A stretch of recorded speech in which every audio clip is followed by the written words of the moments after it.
इतना नाम अगर भगवान का लेते तो 7 जन्म तक स्वर्ग मिल जाता। इसका मतलब है कि इतना नाम अंबेडकर का लिए हैं तो नरक मिलेगा। यही इसकी व्याख्या हो सकती है। स्वर्ग का उल्टा जो है ना और कुछ नहीं हो सकता है, नरक ही हो सकता है।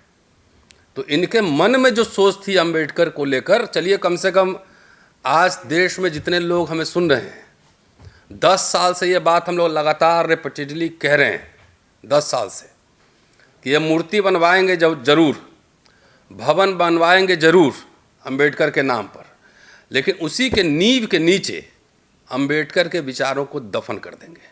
और ये बात अब आपके सामने स्पष्ट रूप से आ रही है। थोड़ी विस्तार से कह देता हूँ तो थोड़ा आप समझ लेंगे।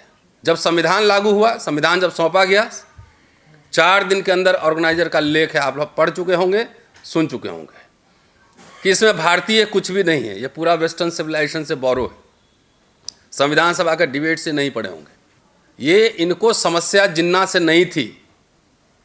भाई तुम अपना ले लो, ये तो हिंदू महासभा और मुस्लिम लीग मिलकर बंगाल में सरकार बनाई थी, साझा सरकार। तो इनको समस्या जिन्ना से, मुस्लिम लीग से नहीं थी। तुम अपना ले लो, हम अपना ले लेंगे। इनको समस्या थी अंबेडकर से और जवाहरलाल नेहरू से। दोनों वेस्टर्न एजुकेटेड थे, मॉडर्निज्म, लिबरलिज्म, सोशलिज्म, सेकुलरिज्म, इसमें विश्वास रखते थे। अंबेडकर को संविधान ड्राफ्टिंग कमेटी का चेयरमैन बनाया गया और बाबा साहब को जो आइडिया आ रहा है स्वतंत्रता, समता, बंधुता, न्याय, वो मनुस्मृति से नहीं आ रहा है, वो आ रहा है बुद्धा से आ रहा है, वो आ रहा है रविदास से आ रहा है, वो आ रहा है कबीर से आ रहा है, वो आ रहा है तुकाराम से और फुले से। समस्या उनको वहाँ थी अंबेडकर से, इसलिए उस समय भी पुतले फूके गए, संविधान के खिलाफ लेख लिखे गए, अंबेडकर के खिलाफ लेख लिखे गए। और जो निकला है बेसिकली, जो आप लोकसभा चुनाव पूरा थोड़ा संदर्भ में देखिए।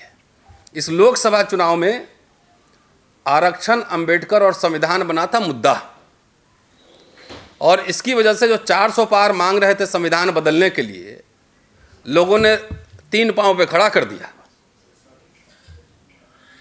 ठीक है साहब, 3 पांव पे खड़ा कर दिया। वो फ्रस्ट्रेशन वहां से निकल कर आया है। चलते चलते एक बात मैं और कह दे रहा हूं कि इनकी औकात नहीं थी, हैसियत नहीं थी इस तरह का स्टेटमेंट देने पर, दलितों पे एट्रोसिटीज हो रही है चुप रहने पर। इनके साथ जो दलित नेता हैं, दलित संगठन है, प्रत्यक्ष या परोक्ष रूप से जिनके कंधे पर पालकी ढोई जा रही है इनकी, हम उनकी भी भर्त्सना करते हैं। बाकी मांग आपके सामने रख दिया इन्होंने, भाई home minister must resign from the cabinet, at least prime minister और कैबिनेट मस्ट सैक हिम। तो ये दलित जितने और पिछड़े नेता जो उनकी भाषा बोल रहे हैं, हम आरएसएस से ज़्यादा उनकी निंदा करते हैं, क्योंकि उन्हीं के कंधे पर चढ़ के इनका कॉन्फिडेंस बढ़ रहा है, नहीं तो इतना सा नंबर। तो ऐसे बिकाऊ दलित नेताओं से भी हम सावधान करने यहाँ आए हैं और उनकी भर्त्सना भी कर रहे हैं। ये कानूनी लड़ाई नहीं है, ये लीगल बैटल नहीं है, ये पॉलिटिकल, आइडियोलॉजिकल और मोरालिटी का सवाल है। ठीक है, ये है फंडामेंटल क्वेश्चन। ये लड़ाई SC ST सांसद की खाली नहीं है। एक मिनट पहले सुन लीजिए ना, मतलब सवाल करिए तो उसका सुनिए। ये लड़ाई सिर्फ SC ST सांसद की निजी लड़ाई नहीं है। मैंने पहले कहा कि दिस इज आइडियोलॉजिकल वॉरफेयर। ये संविधान बनाम मनुस्मृति की लड़ाई है। अभी बनारस में ही शायद एक लड़का मारा है ना, वो दलित नहीं था, वो ब्राह्मण था। ठीक है, तो जो देश की जनता को ये तय करना है कि वो संविधान के साथ खड़े रहेंगे या मनुस्मृति के साथ रहेंगे, ये बेसिक सवाल है। बाकी जो SC ST सांसद हैं उनकी नैतिकता ज़्यादा है, क्योंकि संविधान और अंबेडकर की वजह से उस संसद में उनको जाने का मौका मिला। नहीं तो पता नहीं जीतन राम मांझी आज क्या कर रहे होते, या चिराग पासवान क्या कह रहे होते, और ठावेल क्या कह रहे होते। उनकी नैतिक ज़्यादा है ना, कि उसकी वजह से एक स्पेशल प्रोटेक्शन उनको मिला। तो उनसे उम्मीद ज़्यादा की जाएगी, कम से कम वो बोलें। लेकिन क्या संविधान सभा में सिर्फ दलित थे? सारे तरह तरह के लोग थे। जवाहरलाल नेहरू थे संविधान सभा में, नहीं तो मैक्सिमम लोग, मुझे लग 99.9% लोग उस संविधान के पक्ष में थे, मनुस्मृति के पक्ष में नहीं थे। इसलिए इस देश के लीडर, इस देश की जनता की जिम्मेदारी है कि मनुस्मृति वाले मेंटालिटी के लोगों को कैसे डिफीट करें। हो सकता है मेरा भाई भी उस खेमा में हो सकता है कोई ब्राह्मण मेरे खेमा में हो, ये भी हो सकता है।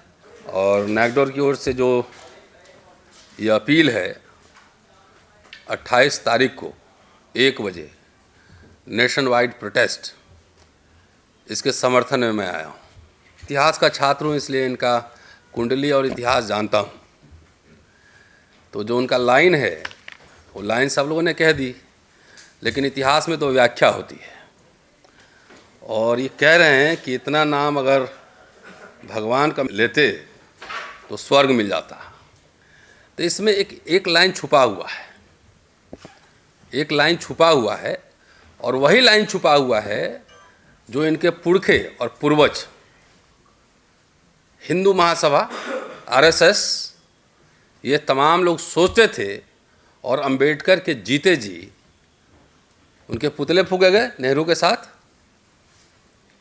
कल्याण प्रेस ने लगातार लेख छापे, हीन जाति अंबेडकर, हीन जाति अंबेडकर।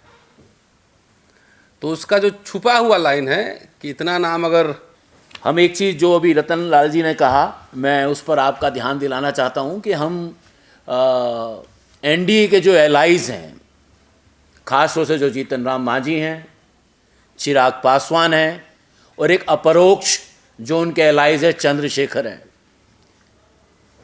हम उनकी तरफ से अभी सुनने का इंतज़ार कर रहे हैं कि उन्होंने बाबा साहब संसद में, वो बाबा साहब डॉक्टर अंबेडकर की वजह से पहुँचे हैं, अठावले, रामदास अठावले हैं, और बहुत सारे मेंबर ऑफ पार्लियामेंट जो शेड्यूल कास्ट और शेड्यूल ट्राइब में जो एनडीए के एमपी चुन कर आए हैं,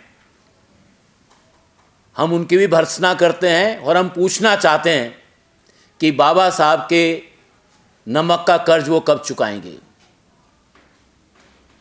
उनके सामने बाबा साहब डॉक्टर अंबेडकर का अपमान होता रहा और ये सारे के सारे नेता खामोश बैठे रहे। और उनको चेतावनी देना चाहते हैं कि जिंदगी भर चुनने के लिए चुनकर नहीं आए हैं वो संसद में। और हम सब लोग उनको चेतावनी देना चाहते हैं कि अगली बार वो संसद में चुनकर नहीं आएंगे। हम सब लोगों ने ये फैसला कर लिया है कि जो भी दलित मेंबर ऑफ पार्लियामेंट, जो भी आदिवासी मेंबर ऑफ पार्लियामेंट बाबा साहब के अपमान पे खामोश रहेगा, अगली बार उसको संसद का मुंह देखने नहीं देंगे। देखिए, मैंने कहा कि ये कॉल पहले ही हो गई थी। मायावती जी का धन्यवाद करना चाहते हैं, कम से कम वो कर रही हैं। और हम चाहते हैं कि ये 87 member of parliament schedule caste से आते हैं, 47 member of parliament 47 schedule tribe से आते हैं। ये सारे के सारे मेंबर ऑफ पार्लियामेंट अगर बाबा साहब और के प्रति उनका कर्ज है तो बाबा साहब के अपमान के खिलाफ अपने अपने क्षेत्र में करते क्यों नहीं। हम चाहते हैं वो करें, जिससे कि सरकार पे दबाव बने और गृह मंत्री को मजबूरन इस्तीफा देने पे मजबूर होना पड़े। उस संविधान के तहत अगर वो संविधान के निर्माता का सम्मान के लिए आवाज़ नहीं उठा सकते तो हमारे दलित समाज की, आदिवासी समाज की आवाज़ कैसे उठाएंगे। जो संविधान के निर्माता के सम्मान की आवाज़ नहीं उठा सकते, वो दलित समाज की आवाज़ कैसे उठाएंगे, वो आदिवासी समाज की आवाज़ कैसे उठाएंगे। एक्चुअली आजकल हम देख रहे हैं कि भारतीय जनता पार्टी हर मुद्दे पे कहती है आप कोर्ट क्यों नहीं जाते।